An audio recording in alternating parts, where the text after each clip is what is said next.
welcome back to this week's Geek Therapy. So today we have movies and TV. Watch a TV series and pay attention to the cat sliding across the table. Hello, Guardian. Yeah, I think Guardian just thought that the tablecloth was a sliding board. And pay attention to the different boundaries either being crossed or upheld by the characters. Pay attention to how the characters are set in their values, but are also open to new information when it is presented to them. Ask yourself how you may be open to different information coming into your life and how it may change your view of the world, your current situation, and how you react to the problem around you. I think for this, there is a lot because we use a lot of fantasy to find strength to go through the everyday world. I know a lot of people look at people who get into fantasy, be it gaming, TV, movies, video games, whatever have you, and think that you're just being a bum in your mother's basement. And excuse the tablecloth guardians having fun at the other end of the table.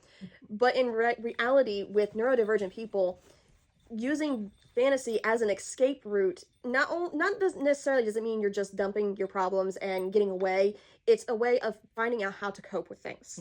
Finding the strength. Watching The Hobbit or Lord of the Rings and seeing how Samwise Gamgee can find the strength to support his friend Frodo as he takes the ring to Mordor.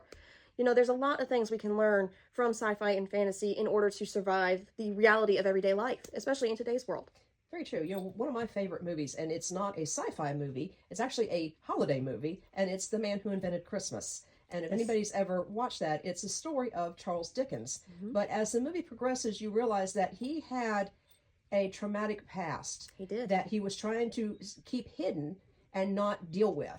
And quite often we cannot do that. We cannot just take something that has happened to us and just brush it in the back of our mind. Sooner or later, it's going to come out and it has to be dealt with. Yes, quite often you can't, especially with neurodivergent people, you can't just pivot or put a lid on it. You have to find a way to at least acknowledge it, not necessarily accept it and deal with it, but you have to find a way to acknowledge it to be able to survive and live with yourself with that traumatic, be it past, present, whatever it is, that traumatic experience. And as we saw in the movie with The Man Who Invented Christmas, he found a way to deal with that traumatic past by writing A Christmas Carol. He was dealing with... He used his characters to help him deal with the past. Yes, he did.